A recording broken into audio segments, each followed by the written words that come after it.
أعوذ بالله من الشيطان اللعين الرجيم. بسم الله الرحمن الرحيم. الحمد لله رب العالمين بارئ الخلائق أجمعين باعث الأنبياء والمرسلين ثم الصلاة والسلام على أشرف الأنبياء والمرسلين خاتم النبيين شفيع المذنبين حبيب إله العالمين أبي القاسم المصطفى محمد. اللهم صل على محمد لمحمد وعلى آل بيته الطيبين الطاهرين المعصومين ولعنة الله على أعدائهم أجمعين من يوم عداوتهم إلى يوم الدين. أما بعد، فقد قال الله عز وجل في كتابه الحكيم وهو أصدق القائلين: بسم الله الرحمن الرحيم. إنما يريد الله ليذهب عنكم الرجس أهل البيت ويطهركم تطهيرا. اللهم صل على محمد وآل محمد وعجل فرجهم. السلام عليكم جميعا ورحمة الله وبركاته. I begin in the name of Allah, the most kind, the most merciful. It's due to that kindness and mercy that we have these opportunities where we gather in remembrance and glorification of Him, Tabaraka wa Ta'ala. We then send our condolences to our living Imam Al-Hujjah, Ajjalallahu Ta'ala Farajahu Sharif, and to each and every one of you as we gather on this evening to commemorate the Istishhad anniversary of our 10th Imam, Imam Ali un-Naqi Al-Hadi, alayhima afdalus salatu wassalam. Allahumma salli ala Muhammadin wa ali Muhammad wa ajil farajahum. We pray to Allah Azza wa Jal that we each get an opportunity to go for the ziyarat of our Imam to Samarra, and that we receive his shafaat in the hereafter. Our Imam alayhi salam was born on the 15th of Dhul Hijjah in the year 212 after Hijrah. Some accounts tell us 214 after Hijrah. His father, our 9th Imam alayhi salam, as you recall and as we will celebrate next week, began the period of Imamat at a very young age, around the age of 8 years old.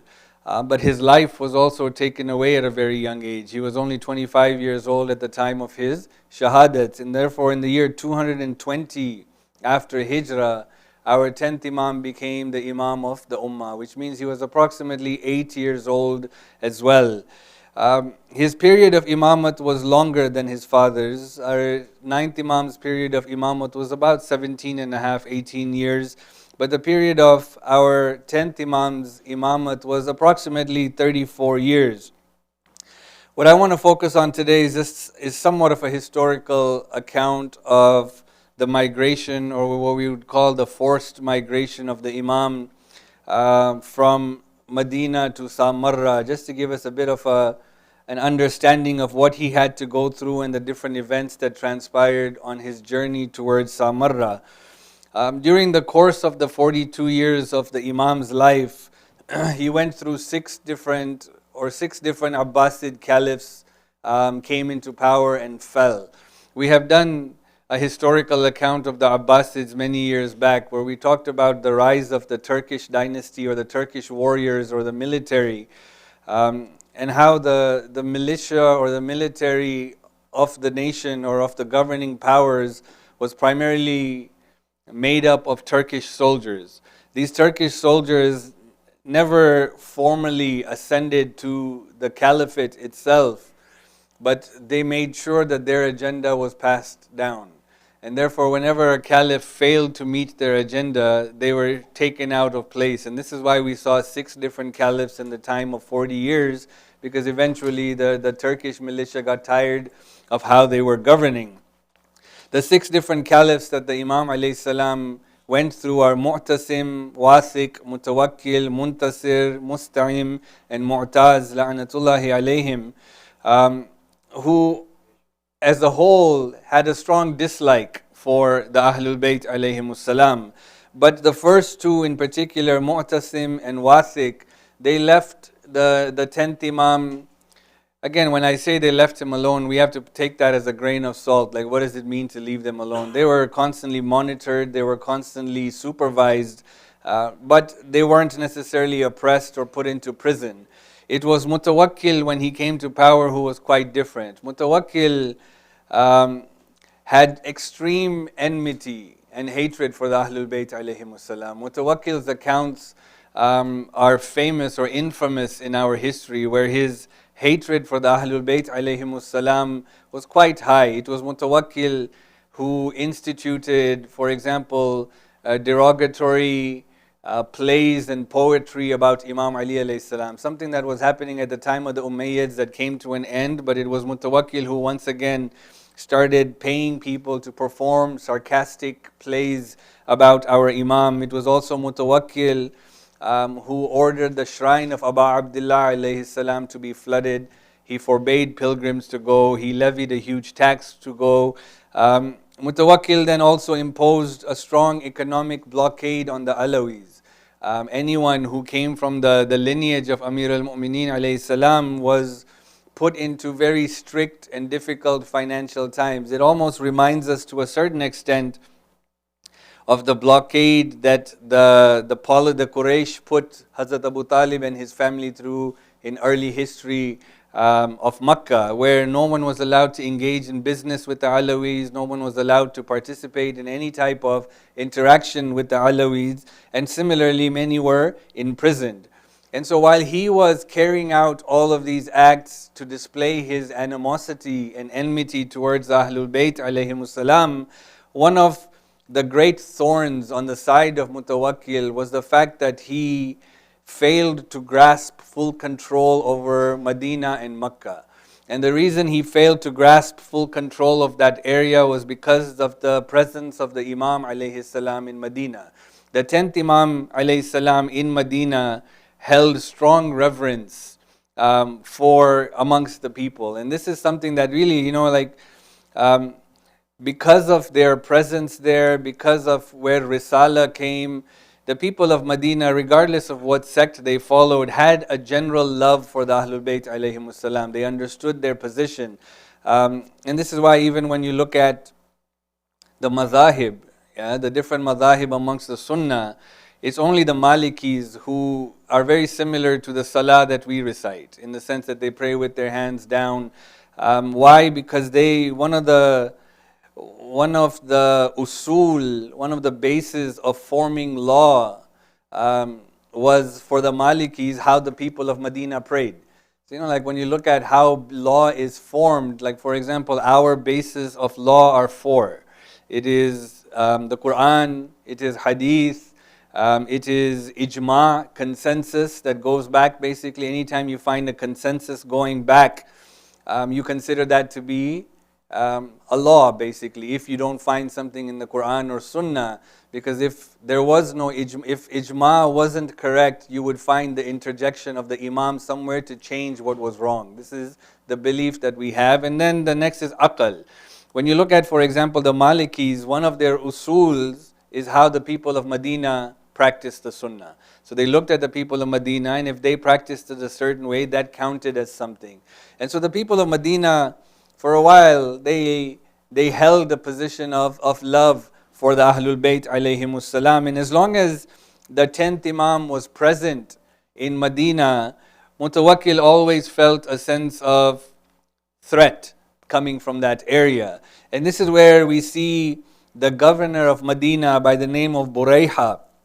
We will recall him later as well. Burayha was an Abbasi, but he wrote to Mutawakkil in a letter, and the letter said, "In kana laka fil haramaini haja, فأخرج علي ibn Muhammad minha, فإنه قد دعا الناس إلى نفسه واتبعه خلق كثير." He says that if you have any need for the two sanctuaries, meaning Medina and Makkah, then you must remove Ali bin Muhammad from its presence, because he has invited or called people to himself, and a great number have followed him. This was obviously an exaggeration on his part to say that the Imam is rising against him, he is proclaiming to be the leader, but this is how you stir up fire, basically. This is how you bring about chaos in the minds of somebody who already is inclined towards chaos. You just have to egg them on a little bit. And so he wrote this letter to Mutawakkil. Mutawakkil then decided it was best if he removed the 10th Imam from Medina. And so he decided to bring him to Samarra. Of course, Mutawakkil viewed it as a form of exile, but he could not impose that exile upon the Imam out of fear of the reaction of the people of Medina. I think this is really important for us to understand, that the love for the people of Medina was strong for the Imam, and they wouldn't just let the Imam be forcefully exiled out of Medina. And so he sent his military commander by the name of Yahya bin Harthama. Yahya bin Harthama plays a significant part in today's lecture, because he was with the Imam constantly. He escorted the Imam out of Medina, went with him to Baghdad, eventually to Samarra, and we see the events play out in the eyes of Yahya in what we have as far as these narrations are concerned. And so he sent Yahya bin Harthama to Medina with the sole intent of bringing the Imam to Samarra, but at the same time he wanted Yahya to gauge the response of the people of Medina. He wanted first-hand account whether Burayha was speaking the truth, that the people really were in love with the Imam, enamored with the Imam. And so he sent him with this dual instructions, and he sent a letter with Yahya that we will read in a little bit. A letter from Mutawakkil to our 10th Imam alayhi salam. And so Yahya narrates the following. He says, I went to Medina, and when I entered it, the people raised a great outcry, the likes of which I had never heard of before, out of the fear of Ali, peace be upon him. وَقَامَتِ الدُّنْيَا عَلَى سَاقٍ لِأَنَّهُ كَانَ مُحْسِنًا إِلَيْهِمْ ملازما للمسجد لم يكن عنده ميل إلى الدنيا. He says the entire city was in upheaval because of his presence there. Because the Imam, we call the Imam, was known for his kindness towards them, and because of the Imam's constant presence at the mosque with no inclination towards worldly matters. He said, I tried to calm them down, because again, the people knew who had entered the city.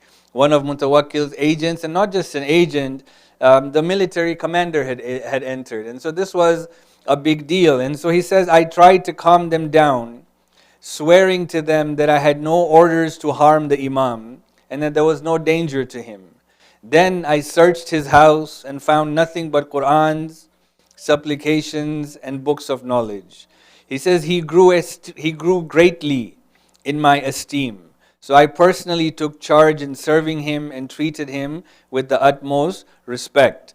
He came in with a particular intent. He came in with the intent of ensuring that the Imam was, number one, not doing anything to cause chaos to the government, but at the same time to bring him, whether by force or anything, towards Samarra. But his initial impression of the Imam was something quite different, He didn't expect the Imam to be someone who had no inclination towards this worldly life. And so on top of that, after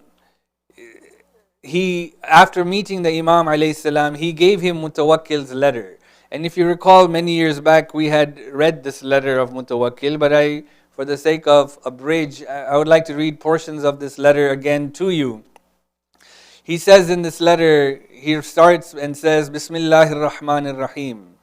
أما بعد فإن أمير المؤمنين عارف بقدرك راع لقرابتك. He says, in the name of Allah, the most kind, the most merciful.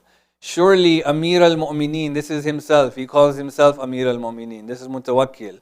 He says, surely Amir al-Mu'mineen appreciates your position, regards your kinship, considers what you and your family need to manage your affairs, to fix your glory and their glory, and to assure safety for you and them. He just wants out of that the contentment of Allah, subhanallah, and to carry out His duty towards you and towards them. وَأَمِيرُ الْمُؤْمِنِينَ مُشْتَاقٌ إِلَيْكَ. That Amirul Mu'mineen longs to see you. يُحِبُّ إِحْدَاثَ الْأَهْدِ بِكَ وَالنَّظَرَ إِلَيْكَ. He says, and he longs to meet you and look at you. فَإِن نَشِطْتَ لِزِيَارَتِهِ وَالْمُقَامِ قِبَلًا. Would you please hurry to visit and reside with him as long as you like. And the letter is a bit lengthier than this, but we see a couple of very interesting points, right? Like number one, obviously the deceit and the hypocrisy of Mutawakkil, right? He presented this letter as an invitation. He presented this letter as he was a well-wisher for the Imam. He cared to look after his affairs for him. But obviously the Imam knew his intentions. The Imam was not deceived by this. Just as we read this letter today, we're not deceived by these words. But the Imam also was quite smart. He knew this was not an invitation, right? He knew that this was a demand from Mutawakkil, just in case people would ask, then he would show this letter and say, but the Imam came on his own accord. But Imam alayhi salam knew, considering the military commander had come and all of these circumstances, and the Imam was not naive. But we also see Mutawakkil, try like discreetly, I don't say discreetly, but like he displayed his authority without displaying his authority. That 8 times in this letter he addresses himself as Amirul Mu'mineen. And to let the Imam know that, look, I am the one in power. I am the leader of the believers and you're not at this position, or you're not in holding this position. And so, like behind it, like, I don't know what the right word is, but sometimes when someone says something to you and you don't know if you've been praised or insulted, this is one of those situations where Mutawakkil tried to present himself in that light and to remind the Imam that it was he who had this authority. So the letter was presented to our 10th Imam alayhi salam, and the Imam had to leave Medina. And so Yahya takes the Imam with him along with his family, and this is where the 11th Imam accompanies the Imam alayhi salam, and this is why they were both in Samarra, and they head towards Samarra, stopping first in Baghdad. As they were leaving Medina, Burayha, again you recall Burayha was the governor of Medina who had initially written to Mutawakkil. He accompanied the Imam along with him, just like to the outskirts of the city. And as they were ready to part ways, Burayha says to the Imam that you know well that I was the reason for you being taken on this journey.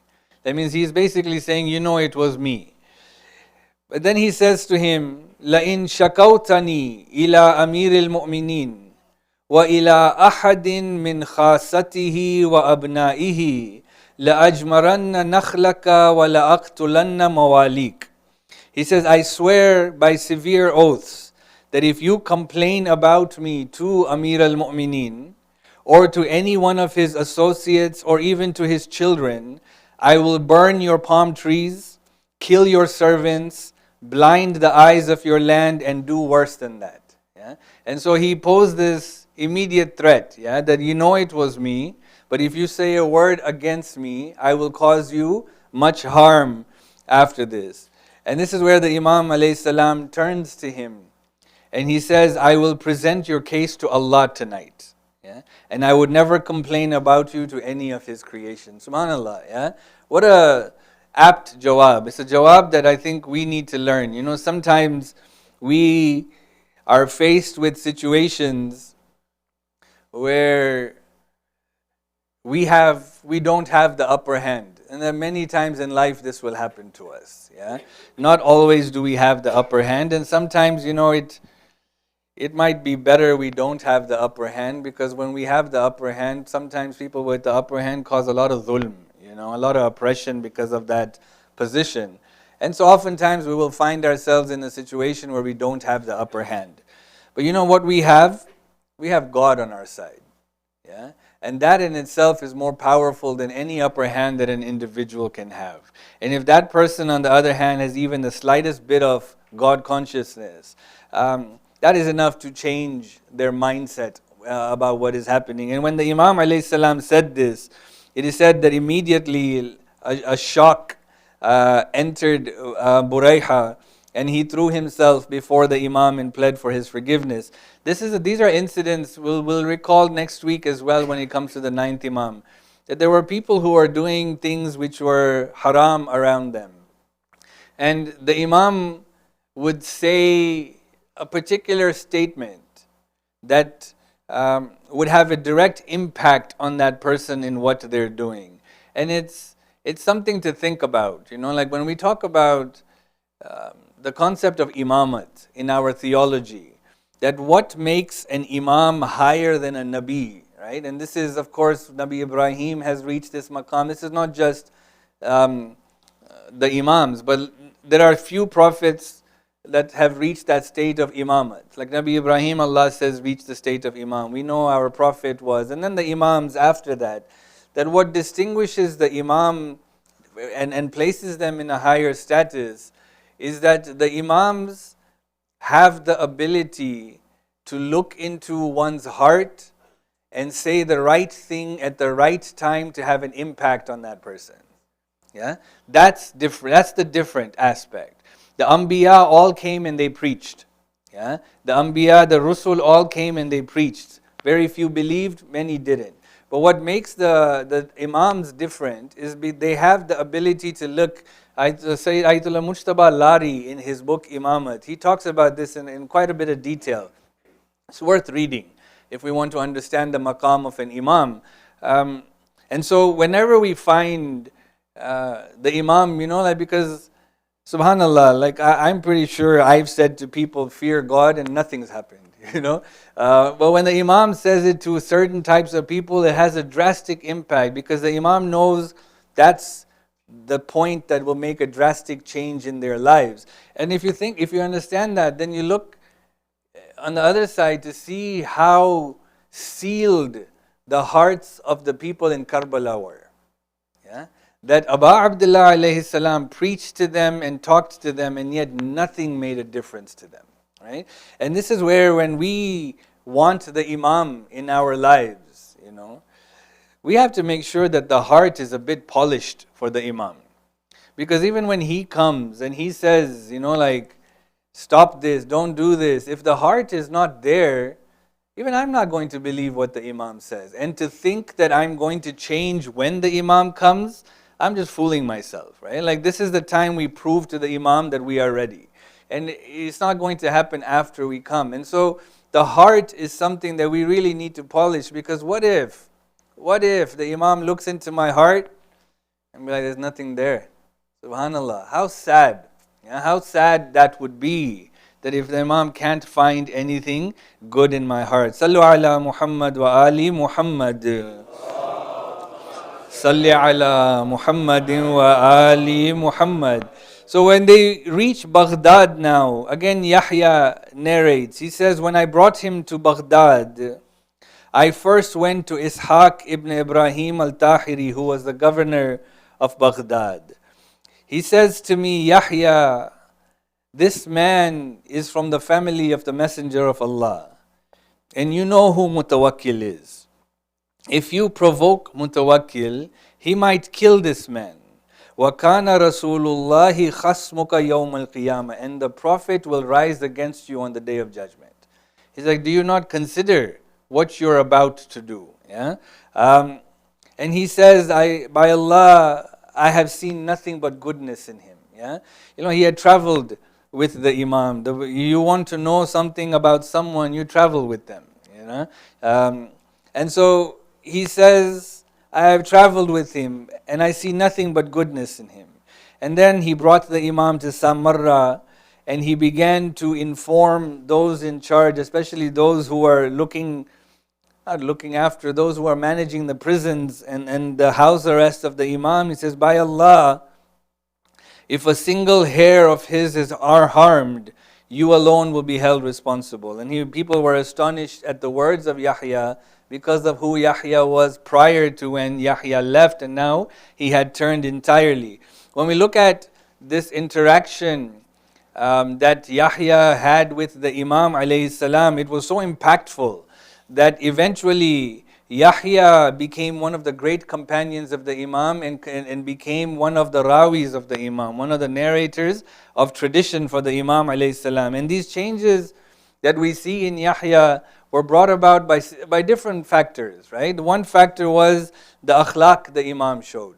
That throughout the journey, throughout even when he went through his house, the Imam alayhi salam had this great composure about him, as if the Imam had nothing to hide, nothing to fear. And so he behaved in a manner where it was surprising to people, because normally people may not respond in that way. He also changed his demeanor because of the simplicity of the life of the Imam alayhi salam. He also firsthand saw the love that the people had for the Imam alayhi salam, not only in Medina, but even when they got to Baghdad, and when he saw people interact with the Imam in Samarra. This is something the Abbasids could never have, was the love of the people.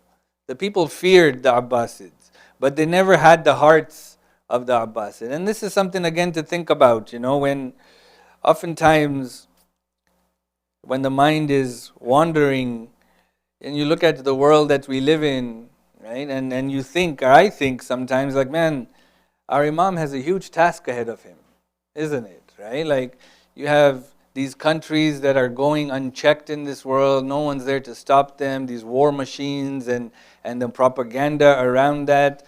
And how will the impact be of the Imam? Something I spend time thinking, but then of course I'm reminded about the coronavirus and how everything got shut down because of a virus, and how easily the world can come to a stop if Allah wanted.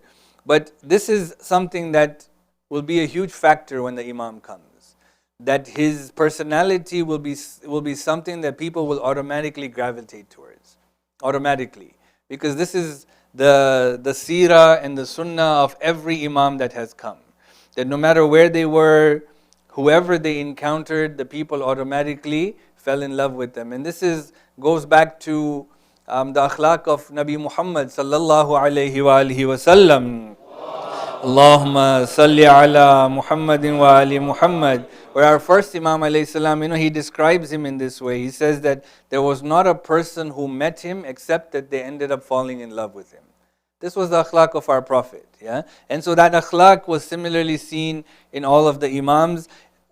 Besides these worldly factors, one of the factors that changed Yahya's perception and made him completely convinced of the position of the Imam was some of the miraculous things he saw on the journey from Medina to Samarra. And to close off, I want to mention 3 points that the historians mention, that Yahya himself mentions, that I saw myself with my own eyes in this journey.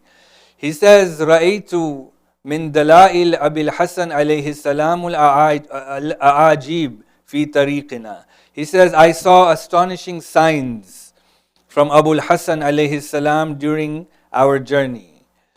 إِنَّا نَزَلْنَا مَنْزِلًا لَا مَاءَ فِيهِ فَشْفِينَا وَدَوَابِنَا وَجِمَالِنَا مِنَ الْعَطَشِ عَلَى التَّلَفِ. He says one of them was when we stopped at a place when there was no water, and we and our animals were on the verge of perishing from thirst. He says a group of people from Medina had also joined us. And so the state was such, there was no water, they were in the middle of the desert. And the Imam alayhi salam turns to them and he says, I know a place that has water a few miles from here. And so we said to him, if you could be so kind to guide us there, and we will follow you. And so he diverted us from the road. And he says, we traveled about 6 miles until we reached a valley that seemed like a beautiful garden, with springs and trees and crops, though there were no farmers or inhabitants. We descended, we drank, we watered our animals, and we stayed at that place till after Asr. Then we filled our water containers, drank our fill again, and resumed our journey. He says, we traveled, and soon we became thirsty again. And so one of my servants had my silver jug tied around his belt, and I asked him for that jug. And his tongue faltered, because he realized he just made a mistake. He said, and when I looked I realized that my servant had forgotten this jug back at the watering hole that we came from. He said, I mounted my swift horse, my fast horse, and rode back quickly, and I reached that valley. To my astonishment, the valley was now barren, dry and desolate. No water, no crops, or no greenery. Subhanallah. He says, I saw the traces of our camp, the droppings of our animals, and the spots where the camels had rested. My jug was still there just as my servant had left it. I took it and I returned without telling anyone what I witnessed. Sallu ala Muhammad wa ali Muhammad. Salli ala Muhammad wa ali Muhammad. Subhanallah. And then another incident he narrates. He says, another day in the scorching heat of midday, with the sun burning intensely, the Imam rode out of his tent wearing a raincoat, with the tail of his mount tied up and sitting on a long saddlecloth. He says, فَجَعَلَ كُلُّ مَنْ فِي الْعَسْكَرِ وَأَهْلَ الْقَافِلَةِ يَضْحَكُونَ تَعَجُّبًا. He says, everyone in the camp and the caravan began laughing at the Imam. Yeah? Because here you're in the middle of a desert, and now the Imam is wearing these rain clothes. And he says, people said about the Imam, this Hijazi man doesn't understand the climate of Ray. He said, we had not traveled a few miles when a cloud rose from the direction of the Qibla, quickly darkened the sky and shaded us. He said, heavy rain began pouring down as if from water skins, almost drowning us. The water soaked our clothes and our bodies, and our boots were filled with water. The downpour was so sudden and intense that we barely had time to dismount or cover our supplies. He says, we became the talk of the caravan while he continued to smile, visibly amazed by our reactions. Again, just another incident of the Imam alayhi salam displaying for those whose eyes were open who the Imam truly was. The final incident that we'll narrate along this journey as the Imam was traveling towards Samarra, again Yahya mentions, وَصَارَتْ إِلَيْهِ فِي بَعْضِ الْمَنَازِلِ إِمْرَأَةٌ مَعَهَا إِبْنٌ لَهَا أَرْمَدُ الْعَيْنِ وَلَمْ تَزَلْ تَسْتَظِلُّ وَيَقُولُ مَعَكُمْ رَجُلٌ عَلَوِيٌّ دَلُّونِي عَلَيْهِ حَتَّى يَرْقَى عَيْنَ إِبْنِ هَذَا. He says that one of the stops, a woman came with her son in her hand, and the son had a severe eye ailment. She kept pleading and saying, you have an Alawi man with you. Guide me to him so he can recite a healing prayer over my son's eyes. They say we directed her to him, and he opened the boy's eyes, and I could see it clearly, convinced that there was no hope to save the eye. He said he placed his hand on the boy's eyes for a moment, moving his lips in silent prayer. Then he removed his eyes, and the boy's eyes were fully open and completely healed with no trace of any ailment. Sallu ala Muhammad wa ali Muhammad. Salli ala Muhammad. This is just but a small glimpse into the life of our Imam alayhi salam. Hearing about this, inshallah, will increase our passion and understanding for the maqam of our Aimma alayhimus salam. But I think more than anything, it should make us desire to be with the Imam of our time.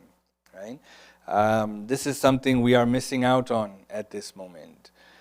The healing and all of that is one, but just to be around someone who has that level of akhlaq, who serves as a guide for us out of our darknesses, who can say the right things to us at the right time to have a drastic impact.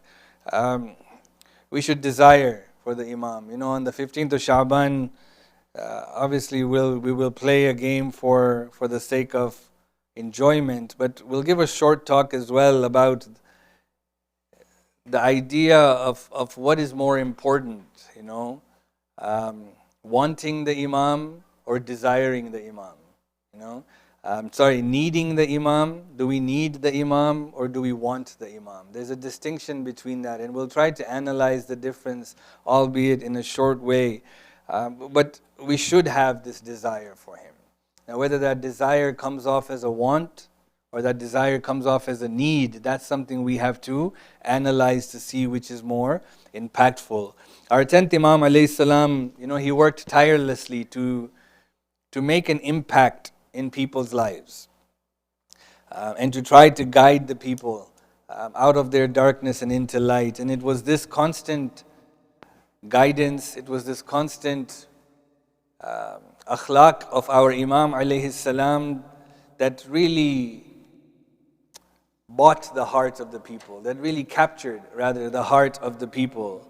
And this was something that the Abbasid dynasty could not handle. And in particular, when Mu'taz the Mal'oon came into power, he saw and considered our 10th Imam to be a burden to him. And because the Imam alayhi salam remained close to him, he inserted fatal poison into a pomegranate. And this poison was forcefully given to our Imam alayhi salam. It said the poison had an immediate impact on the life of our Imam, on the health of our Imam. And immediately the Imam alayhi salam began to suffer in intolerable pain. He said the poison became so intolerable that the Imam alayhi salam knew that these were the last moments of his life. And so he turned towards the Qibla and he stretched his arms and he stretched his legs. And sweat beads began to appear on his forehead as our Imam took his last breath. Rahimallahu man nada wa imama. Rahimallahu man nada wa madluma. Our Imam Al-Askari alayhi salam was present by the side of his father. He was there to console him in the final moments of his life. And we are told it is Imam Al-Askari alayhi salam who gave the ghusl and gave the salatul janaza on the body of our Imam. We send our condolences to Imam Al-Askari on this night and say how difficult it must have been to see your father suffer in this way and to give that ghusl and kafan on his body. But we think about Imam As-Sajjad on a night like this, where Imam alayhi salam saw his father suffer, but there was nothing the Imam could do to give the final rites on the body of his father. It is said that when he saw the condition of the Imam, his body laid out, his heart began to tremble. Zainab alayhi salam saw the color begin to go and fade from the body and face of the Imam. She says to him, my son, we cannot lose you now as well. Imam replies, oh my aunt, I am a young son of my father, but completely incapable of helping him at this moment.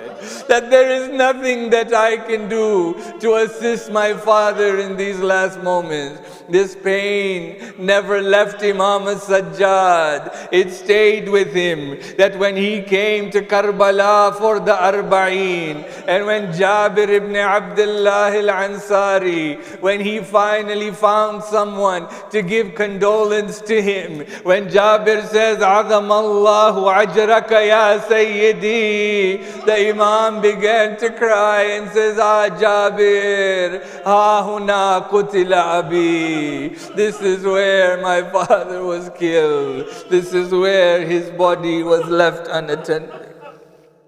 وَسَيَعْلَمُ الَّذِينَ ظَلَمُوا أَيَّ مُنْقَلَبٍ يَنْقَلِبُونَ وَالْعَاقِبَةُ لِلْمُتَّقِينَ إِنَّا لِلَّهِ وَإِنَّا إِلَيْهِ رَاجِعُونَ. Matam Hussein.